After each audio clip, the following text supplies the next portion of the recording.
गुरु के अनुसार संगत, आज हम अपने स्वामी जी का जन्मदिवस मनाने के लिए यहाँ इकट्ठे हुए हैं। आप सबको आज का दिन बहुत बहुत शुभ हो।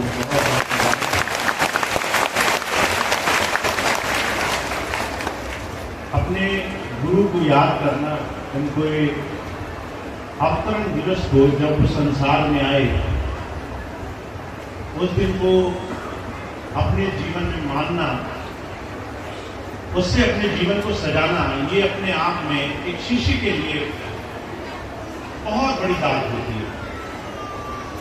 गुरु और शिष्य का संबंध सिर्फ इस धागे से जुड़ा है कि आप ये जानते हैं कि वो कौन है और आप उसे साधारण मनुष्यों की तरह, इंसानों की तरह नहीं देखते।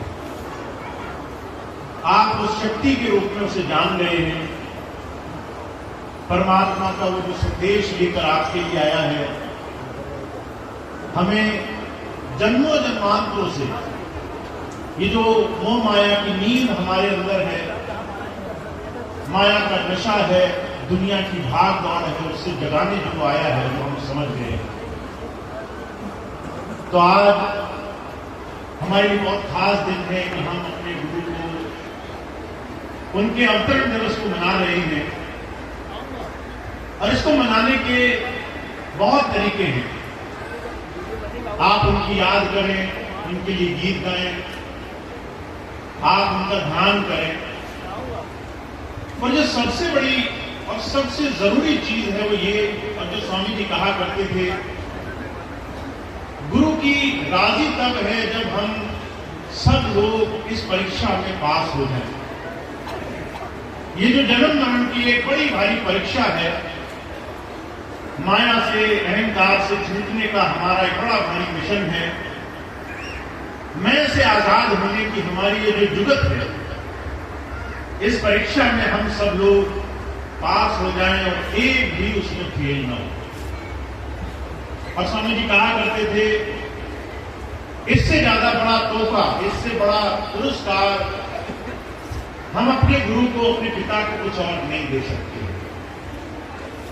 और जो कहा करते थे, अगर इस चीज को समझना है, इस चीज को अगर अपने जीवन में धारण कर, दुनिया के, समाज के, संसार के बड़े बड़े तंत्र मंत्र, बड़ी बड़ी जुगत, संसार की बड़ी बड़ी चीजें उसमें काम नहीं आएंगी।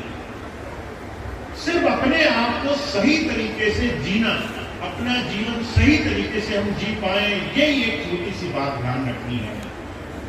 हमारा ये जीवन, अगर हम इसे सुबह से लेकर शाम तक, हर रोज, हर दिन, जब तक ये जीवन है हमारा, हम थोड़ा थोड़ा भी गुरु की तरह से जीने लग गए, अपने मन को संभालने लग गए, अपने डर और भय से मुक्ति पाने लग गए, अपने आप को गुरु के विश्वास में हमने जोड़ना शुरू कर दिया, तो गुरु जिस मिशन को लेकर आया है, हमें जो मनुष्य बनाना चाहता है, हमारे अंदर प्रभु प्रेम जगाना चाहता है, वो काम अपने आप हो जाएगा। तो अगर आज हमें अपने गुरु की बात को मानना है, अपने गुरु के जन्मदिन को मनाना है, तो मैं अगर साधारण शब्दों में कहूं तो आप अपने इस शरीर से जुड़े हुए जीवन को सबसे खूबसूरती से जीना सीख जाइए। आप अपने जीवन को सबसे सुंदर ढंग से कैसे जिएंगे? अगर आपने अपनी इंद्रियों का सही इस्तेमाल किया तो आप गुरु से जुड़ जाएंगे। अगर अपनी भावनाओं का सही इस्तेमाल किया, अगर अपने जीवन में जो संबंध आपके हैं उसको सही तरह से निभा लिया, परिवार, समाज, देश, चारों तरफ जो जो भी